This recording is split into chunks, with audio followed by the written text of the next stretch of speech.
Olá pessoal, mais uma aula nossa que vamos estar tratando. Essa aula vamos estar tratando sobre epístolas gerais, né? Epístolas gerais é o termo usado para aquelas epístolas que não são as epístolas paulinas, né?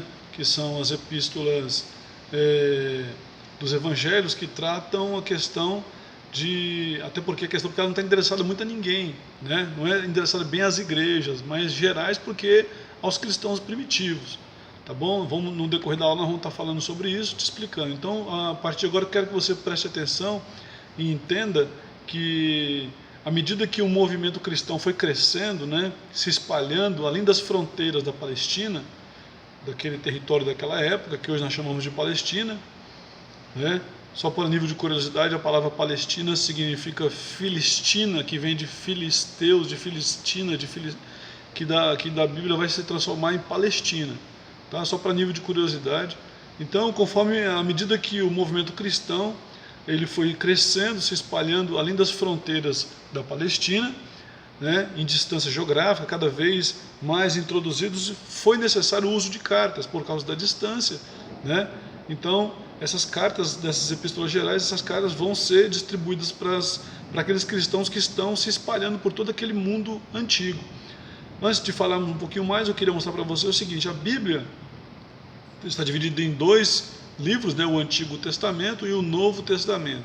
O Novo Testamento, assim como o Antigo, também tem as suas subdivisões, que são os livros que nós podemos entender como os livros bibliográficos, né, que falam sobre a vida de Jesus, sobre o testemunho de Jesus, a morte, a vida e crucificação. Depois nós temos lá o livro histórico, que nós chamamos de livro de Atos dos Apóstolos, que é o livro histórico. Aí temos as epístolas gerais, que nós temos lá Tiago, 1 João, 2 João, né? 1 Pedro, 2 Pedro, 3 João, Tiago. Nós temos também essas epístolas Judas, né? Que são cartas escritas para aqueles que estão dispersos daquele tempo, do período da expansão da igreja do mundo antigo. E nós temos também as epístolas paulinas. Temos o livro das Revelações, o livro de Apocalipse, né, que é o livro escatológico, que determina o fim de tudo, a volta do nosso Rei, o Senhor Jesus. Então, as epístolas gerais, elas foram chamadas desse nome, foi a partir de Eusébio. Eusébio é um historiador da igreja, que ele viveu mais ou menos de 265 a 340 depois de Cristo, né? Então, o termo provém do grego, que significa geral ou universal. No grego fala deixa eu ver se eu consigo expressar correto, católicos, né? Universal, católicos, que significa universal ou geral, tá? Então o termo vem de Eusébio.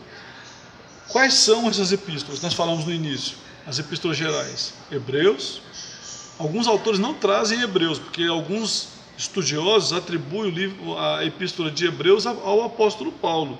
Mas na grande maioria dos estudiosos, eles não atribuem a Paulo por falta de referência e de confirmação de que essa epístola seria de Paulo.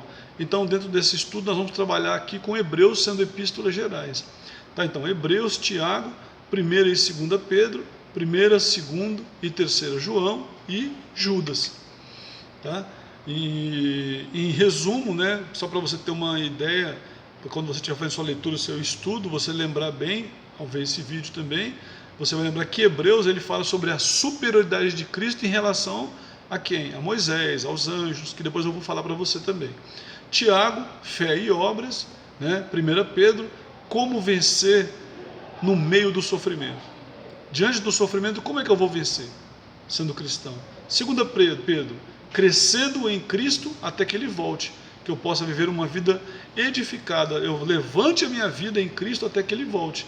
E 1 João, a comunhão, a confiança dos filhos de Deus, né? E 2 João alerta aqueles cristãos que estão espalhados lá naquele mundo daquela época contra os falsos mestres, que nós chamamos os gnósticos, né? Que são chamados de gnósticos. E também 3 João, que são exortações e elogios. E Judas fala de apostasia. O que é apostasia? Apostasia, gente, não é quando a pessoa desvia. Eu estou na igreja, eu estou desviado. Não, isso não é ser apóstata. Apóstata é aquele cara que viveu da fé, bebeu da fonte e disse que não quer saber disso mais. E vai contra tudo com os princípios daquilo que se foi ensinado para ele. Esse é um apóstata, apóstata da fé, né? Por que são denominadas cartas gerais? Elas são chamadas gerais, como eu havia falado anteriormente, né? De aspectos formais de uma carta, tá?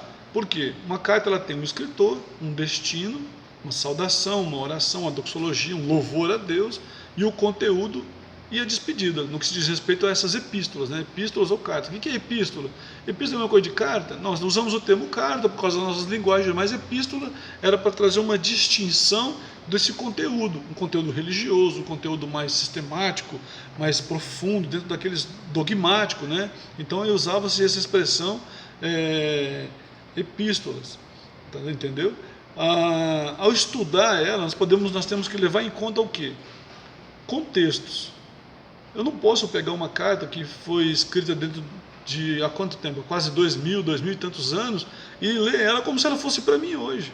Então eu preciso tirar dentro desse estudo, quando eu vou fazer um estudo, eu tenho que levar o contexto, né? Literário, histórico, teológico, né? O pensamento daquela época em relação às tradições, tudo aquilo que era vivido. Ao estudá-las também devemos levar em conta o quê? Que os seus autores eles foram influenciados, ainda que mas eles foram inspirados pelo Espírito. Sim, inspirados pelo Espírito de Deus. Para quê? Para escreverem. Mas o Espírito de Deus, ele não tira de nós, ele não nos transforma em robôs, né? Então, esses estudiosos, esses homens de Deus, eles foram influenciados pela sua época, pela tradição judaica, literária, né? Filosofia popular da época, a filosofia helenística, ou também podemos falar a filosofia grega. Então eles foram influenciados por todas essas coisas, né, que nós podemos trabalhar nesse período. Vamos olhar o pano de fundo. Qual que era o pano de fundo? O pano de fundo era político e eclesiástico, né? Eles estavam vivendo dentro de um período de política romana. E eclesiástico, o que significa eclésia? Eclésia é ajuntamento, né? É assembleia de povos. Dentro do fundo político, nós podemos dizer que o governo era romano, se mostrou tolerante com a nova religião, o cristianismo, a mesma que se mostrava submissa às autoridades. Você vai ver muitos apóstolos escrevendo: sujeitem às autoridades, submetam aos seus líderes. Por quê? Porque eles queriam mostrar que ainda que eles estavam vivendo nesse mundo, nesse reino, mas eles não tinham o intuito de tomar o poder dos reis dessa época, até porque o mundo já jaz na mão do maligno, como eu havia ensinado o nosso mestre, o Senhor Jesus. Então todas as cartas que você vai ver, sempre você vai ver os apóstolos orientando o povo: obedeçam aos líderes, obedeçam às autoridades, não porque eles queriam benefícios políticos, mas que eles queriam mostrar que o cristianismo era uma forma uma coisa que não tinha nada a ver com aquele mundo que eles estavam vivendo. É como se você tivesse, por exemplo, hoje, nós temos lá em Brasília nós temos como se fala, as embaixadas, né?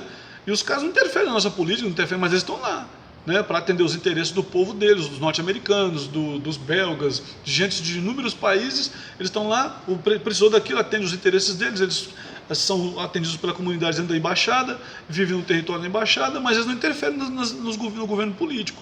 Então também eles queriam mostrar que os cristãos daquela época, eles não estavam lá para derrubar o imperador, mas para mostrar para as pessoas que Jesus Cristo é o Senhor da nossa alma, o Senhor da nossa vida, é aquele que nos regenerou, nos trouxe da morte para a vida. Então esse era o intuito, né? Então o fundo político era governado pelo Império Romano e os crentes passavam a ser até incompreendidos pelo público, né? Porque às vezes os caras falam assim: agora sim, né? Inclusive quando Jesus Cristo esteve no mundo, eles achavam que Jesus Cristo ia derrotar o Império Romano para trazer de volta, né, o controle dos judeus, e não era isso, que foi de grande constrangimento para os judeus da época, né? Fundo eclesiástico. A igreja primitiva, ela teve em sua primeira formação judeus crentes, ou seja, foi chamado de sua primeira formação que era o judaico-cristão. E logo em seguida teve um grande crescimento através dessa entrada com os gentios, né? Que os gentios também eram influenciados pela cultura judaica da época. Então a convivência dos judeus e os gentios crentes não deixou de apresentar algumas divergências, né? Problemas, porque os judeus queriam fazer os gentios viver como eles. Então dentro desse fundo eclesiástico vai estar acontecendo, essas caras têm a necessidade disso. Canonicidade. né? Que é um vocabulário que vem, um termo que vem do grego, canon, que significa vara ou cana, né? Que era usado, que foi trazido como uma regra de instrumento de medida para poder dar um sentido figurado, uma norma para o modelo do princípio, né? Aplicado nas escrituras, refere-se ao caráter e à regra de fé. Então se trabalhou isso para que as palavras tivessem uma certa coisa que apontasse sempre para Cristo, nunca para o interesse particular dos homens. Entendeu? Então, assim, dentro da normativa pelas igrejas, possuidores de autoridade única, né? Então, tudo isso estava relacionado a esse tipo de atitude. A canonicidade, ela prezava que, por exemplo, para ser um apóstolo, precisaria ter andado com Jesus. Universalidade, devia gozar de unanimidade, aceitação por todas as igrejas, né? Aquela carta. O conteúdo, o teor doutrinário dela deveria concordar com as doutrinas anteriormente recebidas pela igreja da parte dos apóstolos de Deus. Inspiração, deveria mostrar nítida evidência daí que essas cartas eram inspiradas pelo Espírito de Deus, né? As datas, olha, essas datas não são precisas, mas vamos tratar que elas são aproximadamente dentro da tradição cristã, né? Tiago por volta do ano de 49 depois de Cristo. 1 Pedro no ano 64 ou 65 depois de Cristo, Judas ano 65 depois de Cristo, né? Então, 2 Pedro aproximadamente no ano 66 a 68 depois de Cristo, Hebreus 68 a 70 depois de Cristo, João, 1 João, 2 e 3 João do ano 85 a 90 depois de Cristo, tá ok? Então essas datas, é lógico que nós vamos encontrar talvez em alguns outros escritores datas diferentes, mas as datas que nós temos aproximadamente como noção, interpretação são essas.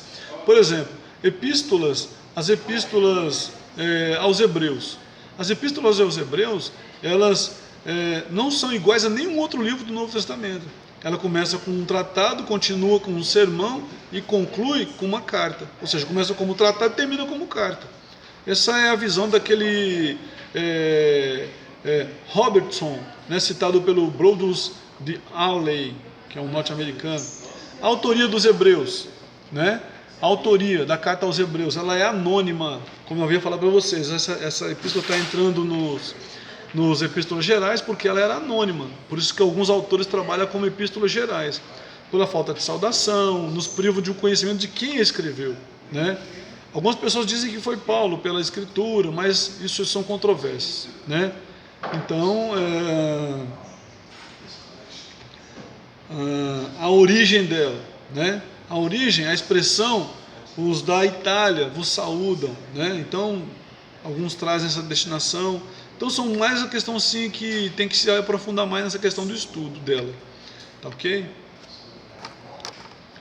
O título, escrito aos Hebreus, é encontrado na última metade do segundo século depois de Cristo, que é o ano 200, que foi datado a carta de dedução óbvia do seu conteúdo. Tá? O propósito dessa carta, a carta dos Hebreus, era tentar mostrar a superioridade de Cristo, tá? A superioridade de Cristo em relação aos anjos, a Moisés, sacerdotes, um conceito superior, um caminho superior. Então ela trabalhava essas questões, a questão da epístola aos Hebreus. Tiago, epístola de Tiago, carta de Tiago, né? A autoria, como se identifica, Tiago, que ela é atribuída a ele. É lógico que nem todos esses caras escreveram de punho, mas são atribuídas a eles, até como questão de elogios, né? Origem, provavelmente antes do concílio do capítulo 15 de Atos. Os destinos delas são as 12 tribos que andaram dispersas, lá em 1 Tiago, capítulo 1, versículo 1. O propósito dessa carta era para que os cristãos judeus atravessassem períodos de provas e tentações terríveis. Tiago escreve de forma para animá-los e confortá-los. Ele havia uma tendência de se divorciarem da fé cristã, das obras, né? Então Tiago vai trabalhar muito em cima disso, ele vai enfatizar em cima disso. O tema dela é a religião pura, que ele diz assim, que aquele que diz que tem uma religião verdadeira, o que acontece? Ela é uma religião que o mantém limpo e imaculado. Então, se essa religião não faz isso com você, ela não é. Primeira epístola de Pedro, né? Primeira epístola de Pedro. o autor se identifica na saudação como Pedro, apóstolo de Jesus Cristo, e afirma ter sido testemunha dos sofrimentos de Cristo. Lá em 1 Pedro capítulo 5, versículo 1. A origem, né? A origem, acredita-se que ele estava em Roma, né? Pedro estava em Roma, próximo do período da sua morte. Além de ficar fácil de explicar, a presença de Marcos, né, e Silvano estavam com ele. As datas, como eu havia falado anteriormente, são prováveis. É lógico que nenhuma dessas datas nós podemos dizer que são essa dentro da tradição oral, aquilo que foi se falando, né? 63, 64 depois de Cristo, ou 65 ou 68 depois da morte do apóstolo Paulo. O destinatário para os cristãos que estavam dispersos na Ásia Menor, os judeus e gentios. Essa carta ela traz os seguintes temas: vocação do crente, a salvação e sua santificação, a submissão do crente e uma vida de sofrimento por causa de Cristo. O propósito era firmar, orientar e confortar. A segunda epístola de Pedro, ela vai trazer mais ou menos essas mesmas categorias, ela vai trazer essas aproximações, ela vai trazer essas questões que estão muito relacionadas a isso mesmo, tá? Elas são muito parecidas, elas vão tratar muitos desses temas. Um dos objetivos dela é animar os irmãos, denunciar falsos mestres, falar sobre a segunda vinda de Cristo. Tem muitas similaridades, se parece muito com a primeira epístola, tá? O caminho da vida cristã, os falsos mestres, como eu havia falado, e como Cristo vai vir lá em 2 Pedro capítulo 3, versículo de 1 a 18. A epístola de Judas, ela também tem muita semelhança com a 2 Pedro. Se você for olhar depois, você pode ver que o capítulo 4 de Judas, versículo 4 de Judas se assemelha muito com o capítulo 2, versículo 1, assim como o versículo 6 e 7 com o capítulo 2 de Pedro, 2 Pedro 4 e 6. Então elas têm muitas semelhanças, são muito parecidas. Destino pouco pode se afirmar acerca dos leitores originais de Judas, tá? Então não tem como o destino dela, não tem como a data dela também depende muito do que se relacionava com Pedro, que alguns dizem que pode ser do ano 68 depois de Cristo. Judas, dentro desses autores, daqueles livros que nós chamamos de apócrifos, hoje chamamos de apócrifo, na época não era chamado apócrifo, mas hoje é chamado de apócrifo. Judas ele utilizou de livros apócrifos, né? Ele faz até uma citação direta de 1 Enoque, né? E uma possível citação à assunção de Moisés, quando Moisés foi levado, o corpo dele foi levado pelo anjo, né?